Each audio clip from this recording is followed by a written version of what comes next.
Welcome to Mr. Hutchings History, where the past comes alive. Let's dive into today's story. Hey everybody, and welcome to the Deep Dive.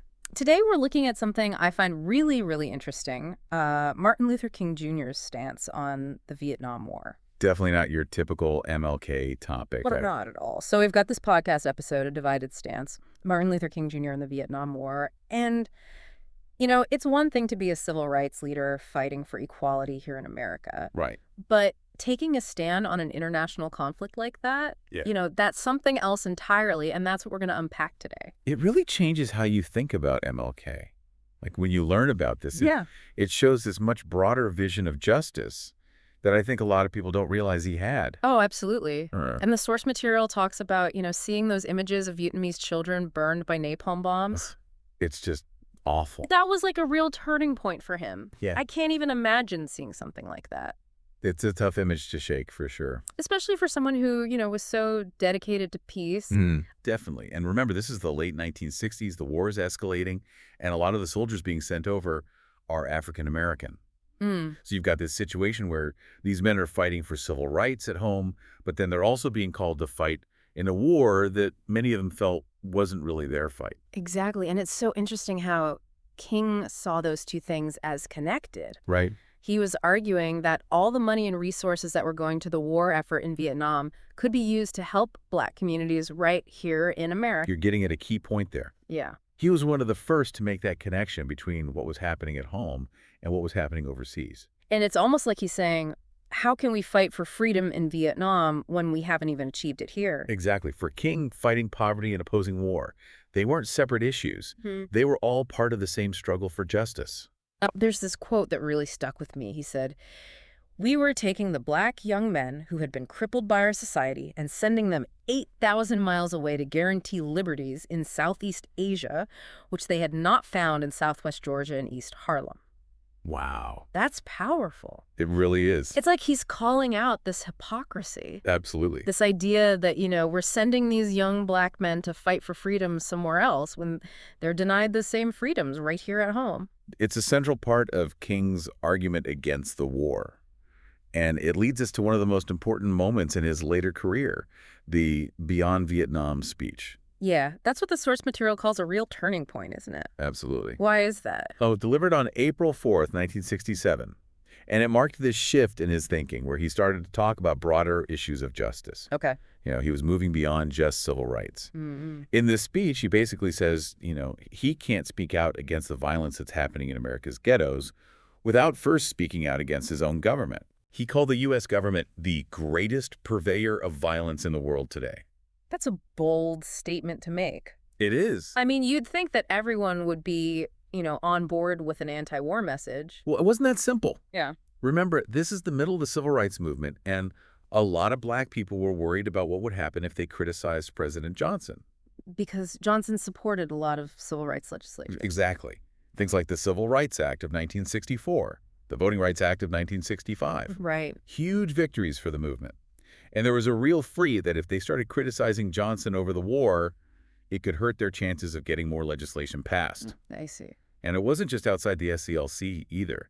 Some of the people within King's own organization were worried that speaking out against the war would hurt their goals. Wow. So it was a really risky move? It was. Both politically and, personally for King to do this? Right. But the source material mentions this quote where he says that his stance on the Vietnam War was politically unwise, but morally wise. It's a great quote. It really shows his courage and his commitment to what he thought was right. It makes you think about what was going through his mind at the time. And, historians have actually looked at his decision from a few different perspectives. Okay. The source material calls them schools of thought, which I think is a helpful way to think about it. Schools of thought. I'm intrigued. Tell me more. Yeah, so one perspective, which the source calls the moral philosophy school, they see King's opposition as a natural extension of his belief in nonviolence and social justice. Okay. To them, fighting for civil rights and advocating for peace, it was all part of the same thing. So it was just being true to himself and what he believed in? Right. Then you have what's called the political history school, and they focus more on the political side of things. Okay. They argue that alienating President Johnson might have actually hurt the movement in the long run. So they're thinking more strategically. Exactly. It's like a classic dilemma, Right. right? You have a moral thing to do versus what's best strategically. Yeah. And sometimes those two things are in conflict. Exactly. And there's another school of thought that I think is particularly relevant to what we've been talking about. Oh, I'm all ears. They call it the intersectional school. And they really focus on how everything's connected, like how racial injustice and economic inequality and global issues, they all play a part. So it's not just about looking at things in isolation. Right. It's about seeing the bigger picture and understanding how these systems work together. And King was really one of the first to make that connection. He was. Yeah. Yeah. Like, remember how he talked about the war-draining resources that could be used to fight poverty? Yeah. The intersectional school sees that as part of his broader critique of how all these systems of oppression reinforce each other. He was way ahead of his time in that regard. Definitely. And a lot of historians in this school argue that for King, the fight for Black liberation was tied to a global struggle for justice. Okay, now the source material also mentions something called Black Power Historiography. Did they agree with King? Well, they definitely shared his criticism of the U.S. government and the war, but they had a slightly different perspective. In what way? Well, I felt King's focus on nonviolence was a little too accommodating to the system. They wanted more radical change. Okay, so it was more about tactics than overall goals. Right. They both saw the war as fundamentally connected to the fight for racial justice, but they had different ideas about how to achieve that justice. I see. It's amazing how one event can be viewed through so many different lenses. Yeah, it really shows how complex history is and how important it is to consider multiple perspectives. And it reminds us that social movements are rarely unified. There are always disagreements about strategy. Absolutely. Speaking of strategy, the source material talks about how King's vision for social change was really starting to evolve around this time. Right. There's this quote where he compares the struggle to integrate lunch counters to the struggle to eradicate slums, and he says eradicating slums is much harder. Yeah, that's a pivotal moment for him. What do you think he meant by that? Well, I think he's acknowledging that real equality goes beyond just legal rights. It also means addressing economic inequality. So it's not enough to just desegregate. You have to create real opportunities for people. Exactly. And his work in Chicago is a great example of this. Yeah, in 1966, he moved his focus to Chicago. Yeah, he did. And he organized marches and demonstrations demanding better housing and better economic opportunities for Black people. So it was a very different kind of campaign than his earlier work in the South. Right. In the South, the focus was on dismantling Jim Crow and securing voting rights. Yeah.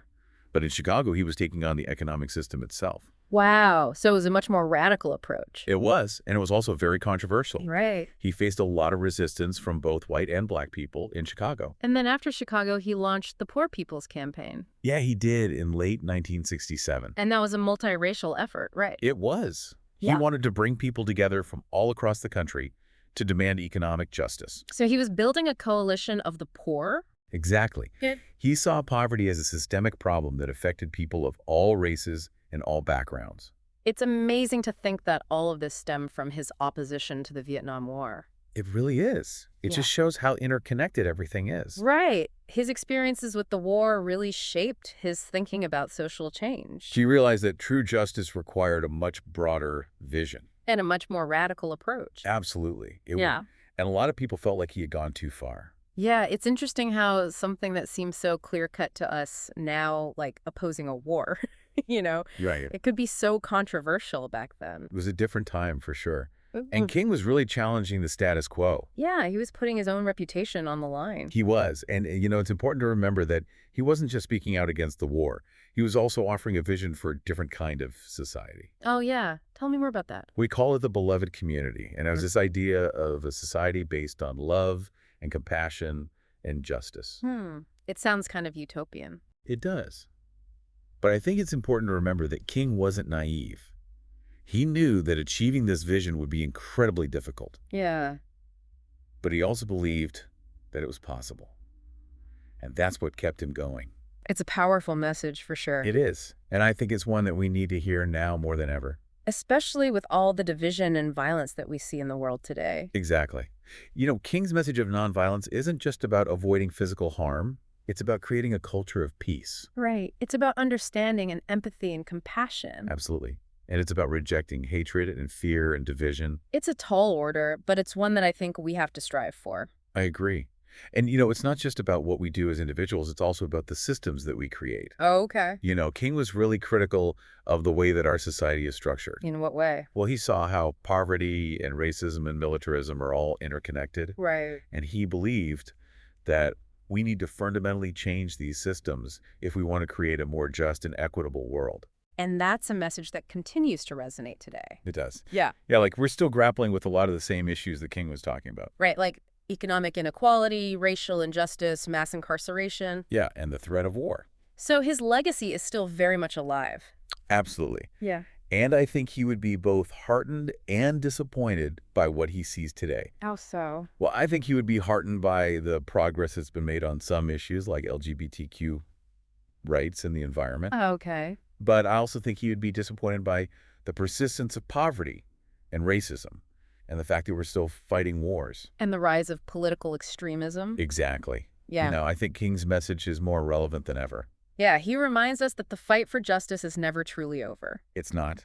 And that it requires constant vigilance and a willingness to challenge the status quo. And I think he also reminds us that even in the darkest of times, there's always hope. Definitely.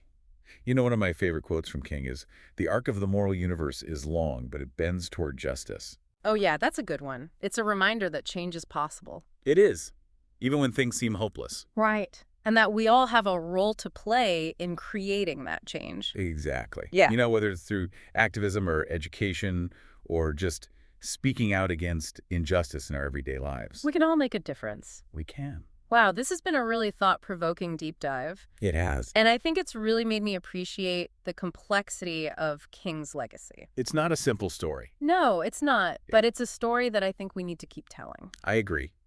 And I think it's a story that can still inspire us today.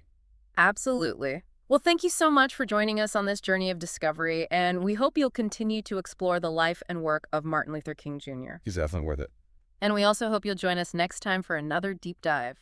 Thanks for listening to Mr. Hutchings History. Keep exploring, and we'll see you next time.